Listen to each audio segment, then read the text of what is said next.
Isaiah 41:10. Fear not, for I am with you. Be not dismayed, for I am your God. I will strengthen you, I will help you, I will uphold you with my righteous right hand. What was your greatest fear as a child? Drowning. Drowning. Drowning. Oh. Mine? Well, there's a story behind this, and it will probably explain an awful lot as to who I am this very day. My parents played pinochle with my aunt and uncle, and they lived out in the sticks. I mean, it wasn't really, they were at the end of a road, and my aunt, she raised Great Danes, and they were mean Great Danes. They weren't nice. She had a monkey, and it was mean, and it would bite and pull hair and do all kinds of unthinkable things. She also raised those stupid little Chihuahuas, and they were definitely mean. I mean, you didn't turn your back on them things. But the worst thing is they would come about once to twice a month, and we would go there on a Saturday night, and they would play pinochle through the wee hours of Sunday morning. And during that time, now I don't know about you guys, but you're talking, mid to late 60s. So at that point in time on Saturday night, they had that wonderful creature feature double feature that was hosted by Elvira, Mistress of the Dark. Oh, yeah. Everybody loves Elvira. And not just because of the build that she has, because she was so cool. She always had fun and told jokes. And the black and white movies that she showed, well, okay, they were really corny and not that bad. But every now and then, you would get a movie or two that were just like, wow. Scary. That was scary. But we'd get through watching the double feature, creature feature. And at the time I had a cousin, she was my age. We had two other cousins that were boys that were a lot older, and I had two younger cousins, a girl and a boy. And my two older cousins would go out, we'd all go outside in the dark, and they had a really big yard, lots of trees in it, and it was a slopey type of yard, fenced in case the stupid Great Danes got loose. And they would go outside and we would play creatures. And my older cousins could take their eyelids and flip them up and roll their eyes to where all you could see was the whites of their eyes and bloody looking eyelids, and they would chase you around the yard. And it was because of that to this day, there are things that bother me when I get into the dark. There are things that bother me when I'm in the dark around a graveyard. It's all kind of silly, isn't it? It's all just silly things. And I mean, I've never really liked to be around graveyards at night ever since, and to this day, even when we were at Kingston and I had to be there at night. Yep. It was like, I even went and got me a great big long super powerful flashlight that could blind you. That would sit there and you could open it up and it would shine like a spotlight.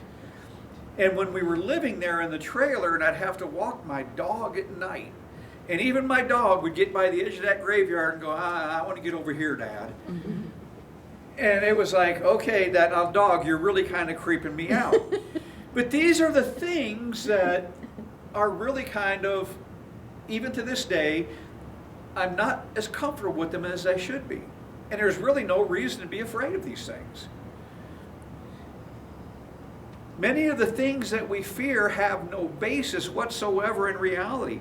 However, there are some things that we don't fear, but we should. And a good example of this was when I was stationed at Little Rock Air Force Base, Arkansas. Lovely base. Arkansas is a pretty state, very still backwards. But we were in base housing, and our base house was up on the hill. Our street was on a hill, and it looked over this big valley-looking thing that had a creek that ran through it. And on the other side of the creek was a daycare center. And one day I'm outside, and all of a sudden I see flashing red lights, and I'm like going, well, what's going on down there? So, I mean, it's like today still. You see flashing red lights, you hear sirens, and you're going, oh, I got to see what's going on. My curiosity's gotten the best of me. And there was nothing really exciting happening. And so it was like, okay, I don't understand why all the flashing lights and stuff. And then it came out a couple of days later that the children, now this is in the the early 80s, and so they were not paying attention to kids all that well. Heck, what am I saying? They still don't do that today. And the kids went down to part of the creek and they were playing. Well, they came back up when it was time to go back inside, and the teacher, all the kids were in a circle and they were kind of playing and having a good time. And she was like, well, what's going on? And they said, look, teacher, at the worms that we found. And the teacher looked down and said, okay, everybody get up and back away. And she says, does anybody else have any of these worms? And kids were pulling worms out of their pockets. They weren't worms. and the teacher No. set them all into another room and then called, and henceforth, all these lights. And what it was a hatch of water moccasins. And they looked like little worms. But they were actually still extremely poisonous, and we were lucky that no kid got bit. Well, they sent down the base police and everybody else, and they were searching the ditch, and they found the adult female and adult male water moccasins in the creek where the kids were playing. This is why kids, God protects kids, because they don't know any better. I myself, I'd have looked at worms and said, those ain't worms, and I'd have probably run. After I looked around to see if mommy and daddy were around anywhere. We all deal with our own fears in life. Everybody's is different. Fear is a distressing emotion aroused by impending danger, evil, or pain, or whether the threat is real or imagined. Someone wrote an acrostic about fear. Faulty expectations, assumptions about reality. In today's message, we are going to see that the disciples were afraid. Well, they were a little more than afraid. They were terrified. So let's look at Mark 6, 45 through 58. Immediately he made his disciples get into the boat and go before him to the other side, to Bethsaida, while he dismissed the crowd. And after he had taken leave of them, he went up on the mountain to pray. And when evening came, the boat was out on the sea, and he was alone on the land. And he saw that they were making headway painfully, for the wind was against them. And about the fourth watch of the night, he came to them walking on the sea. He meant to pass by them, but when they saw him walking on the sea, they thought it was a ghost and cried out, for they all saw him and were terrified. Now, this is actually the second time in Mark that he talks about these disciples facing a storm on the sea. The first was in Mark 4, 35 through 41, and we all know this one. In both accounts, the disciples were obeying Jesus' command, and yet they found themselves unable to cope with the storm. This is one that they talked about earlier, was when Jesus was asleep in the boat, and they were all going, how the heck can he sleep in this storm? And they cried out in terror, and Jesus got up and said, be calm, be still, and the sea just instantly quieted. These commands that Jesus gave them, they found themselves unable to cope with what they were dealing with. There is a big difference between these accounts, though. Jesus sent them into the storm without him on this one. He let them exhaust their efforts before he came to their rescue. Actually, two storms were brewing that very night. The first one was on the sea, and then another one, the disciples' hearts. Did you know, and I don't even have to ask, I'm going to ask it anyways, but I'm not going to say did you know, because I know that you know this. The most often repeated command in the Bible is what? Fear not. Do not be afraid. So with that being said, Joshua 1:9 reiterates this, and there's a bunch of these, like almost exactly like this, word for word.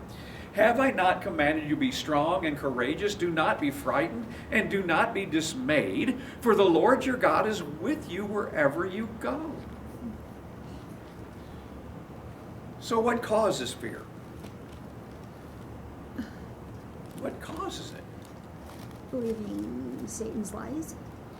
That's quite possible. There's a lot of different causes of why we get fearful. And there are 4 causes of fear in what we just read with this account of the disciples. And the disciples were experiencing all of them. Start off with being in the dark causes fear. How many of us are afraid of the dark? Well, I'll still raise my hand because there are times that I still go. Because did you ever notice at night when you're in the dark that your ears like intensify their hearing capabilities? And you hear things that you're like, what was that little crack of that twig? What was this? What was that? Even with my hearing aids, I don't need my hearing aids at night when I'm outside. I hear really, really well. Which means you have selective hearing like I always thought. Well, maybe, maybe not. But the darkness can be terrifying. An example, Genesis 15:12 with Abram. As the sun was going down, Abram fell into a deep sleep, and a terrifying darkness came down over him. It was now dark, so the disciples couldn't really see that well. It was stormy. The threatened danger of the emotional strain of the storm was probably more intense because of the dark. Being in the dark spiritually is a strong emotional strain in that fear will swarm over a person, covering them with a sense of helplessness and hopelessness. The danger is strong because they will definitely face some difficult times ahead. Being in the darkness, they will be caught unprepared. Think about when they came and captured him and took him before Herod and company before the crucifixion. All but one ran away. They'll be in the dark about God and how to call on him and receive strength from him. Even Christians have this trouble sometimes. But when you think about it, I feel sorry for the people that are not followers of Christ. They are in spiritual darkness without the light of Christ. However, sometimes, even though we allow the powers of darkness to get a hold of such things, these people constantly live in it. Another thing that causes fear is being alone causes fear. At this point in the passage, Jesus had not yet joined them. So they didn't have his presence or his help. They were left alone to fend for themselves. They had to rely on each other and their own strength during this storm as they were rowing. And there was a real possibility that they were going to die in this storm.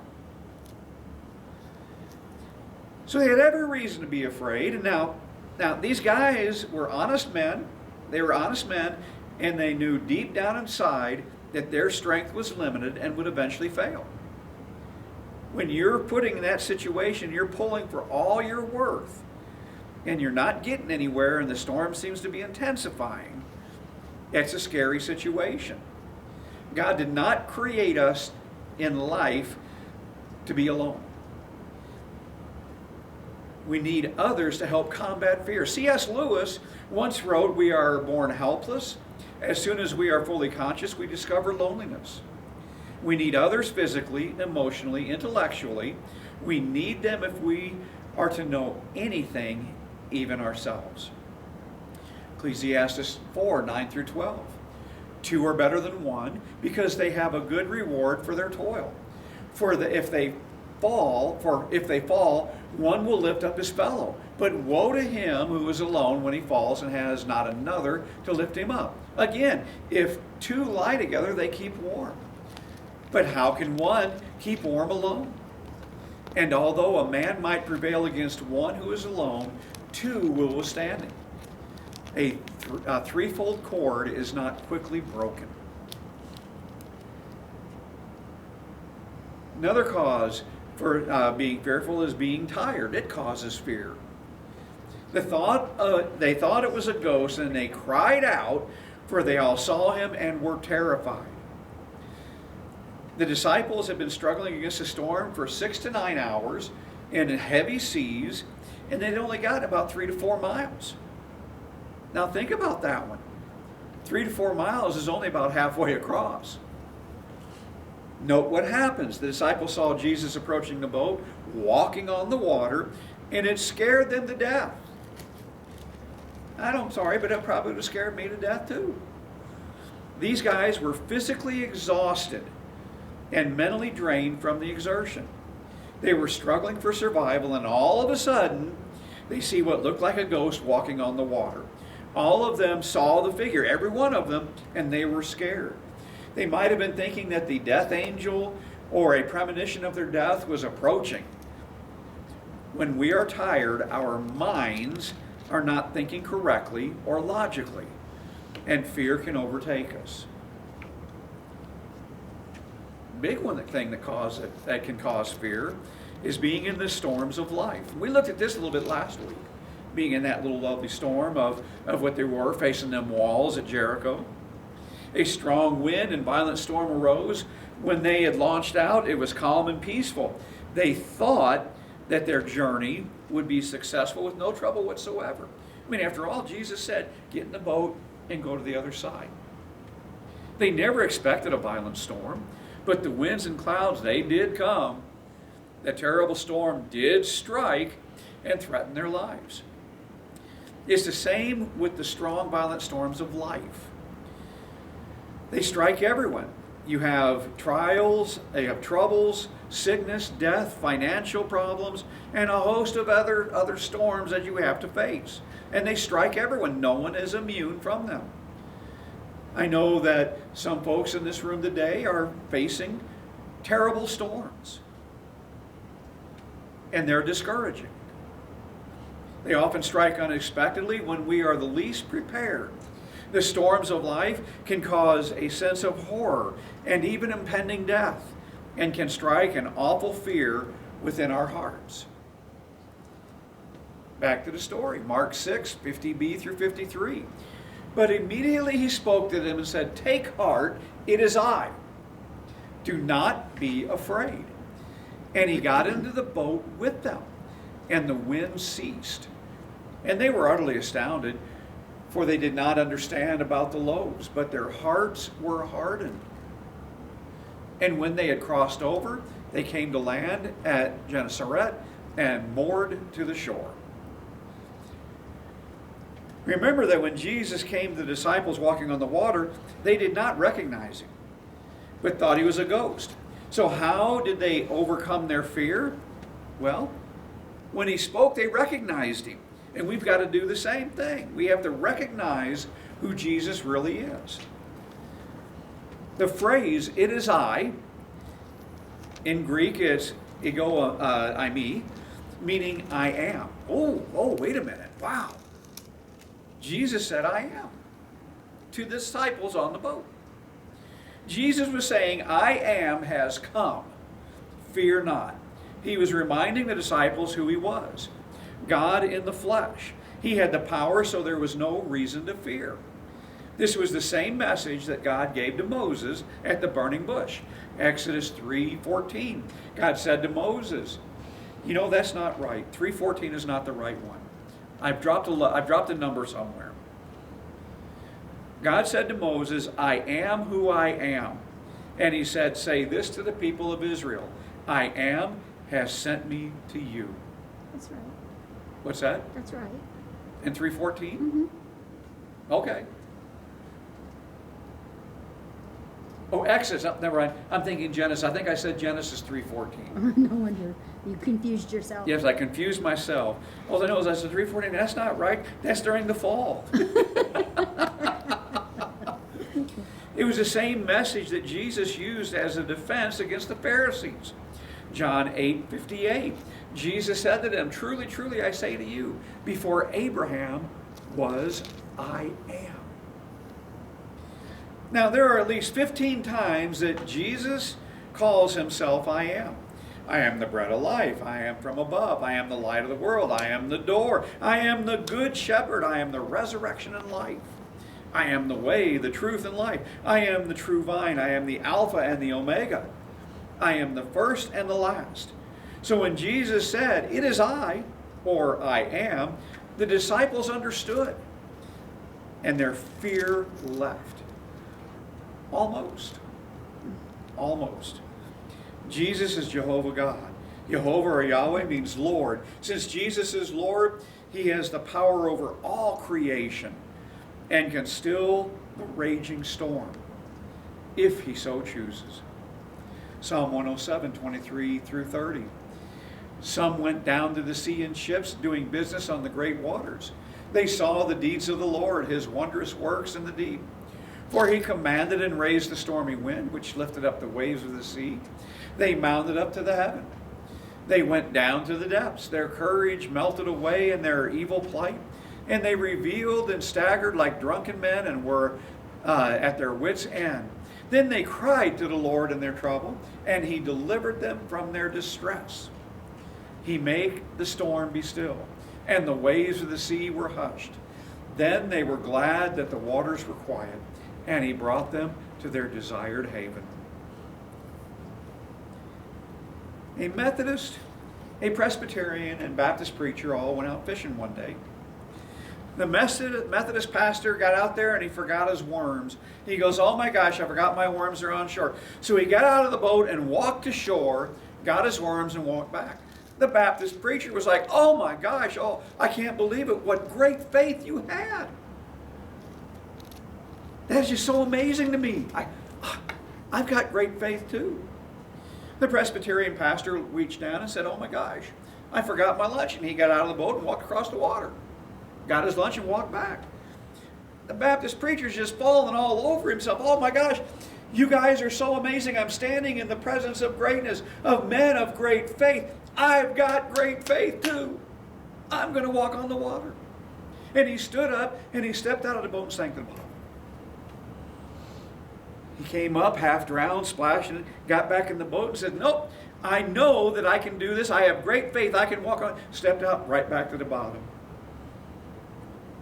Methodist and Presbyterian looked at each other, and the Methodist pastor said, "Do you think we should tell him where the rocks are?"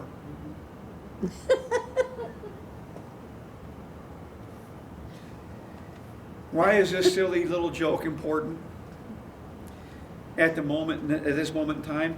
Well, one of the things I enjoy doing is looking back at all the Gospels together to learn to get a more complete picture of what took place for these particular things that we learn about.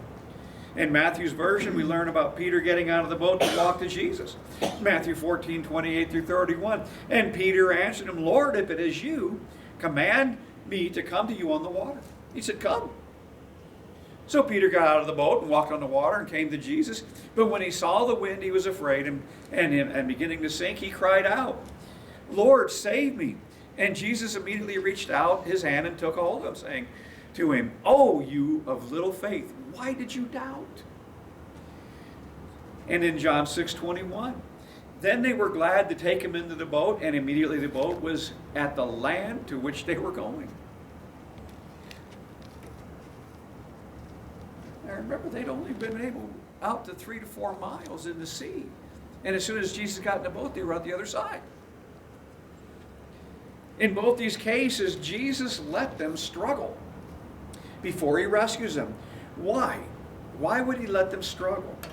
Think about rescue swimmers and lifeguards.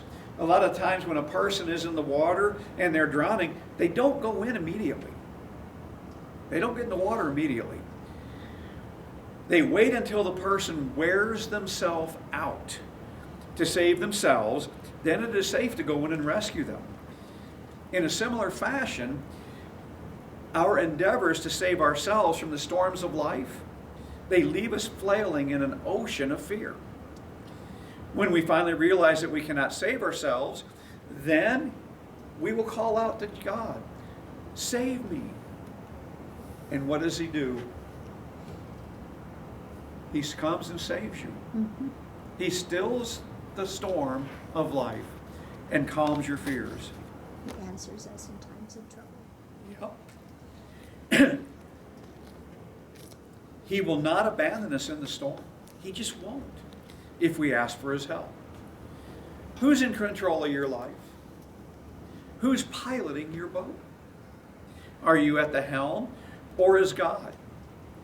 In 1871, Edward Hopper wrote a hymn, "Jesus Pilot Me," that revealed who was in charge of his life. And from the hymn we find some words that should give us, that we should take to heart and cherish and treasure. He wrote, "Jesus, Savior, pilot me over life's tempestuous sea. Unknown ways before me roll, hiding rock and treacherous shoal. Chart and compass come from thee, Jesus, Savior, pilot me." Do you sometimes feel lost, as though you've been separated from the Lord and cannot hear him guiding you anymore? Maybe you kicked Jesus out of your boat and took control of the wheel. Invite him to come once again and assume control of your life's trajectory. Our friends and family that have never given their lives to Jesus, they just don't understand. They have a hard time understanding when they see us going through the things that we go through. And when we let Jesus actually deal with it, they can't understand why we're so calm and cool and collected. Until they accept that wonderful provision that God has offered, that we have accepted, they will never understand why we, for the most part, are unconcerned with life's events and the impact that results. He is in his rightful place and in control when we allow him to be. So the troubles that we face this week, the storm of life that we face, those times when we know that we're just overwhelmed with everything, from lack of help, from inspections, from people having fighting and arguing amongst themselves, illnesses, finances, God's got it. Just let him take control. And you see that the sea will calm down. Let's go to prayer.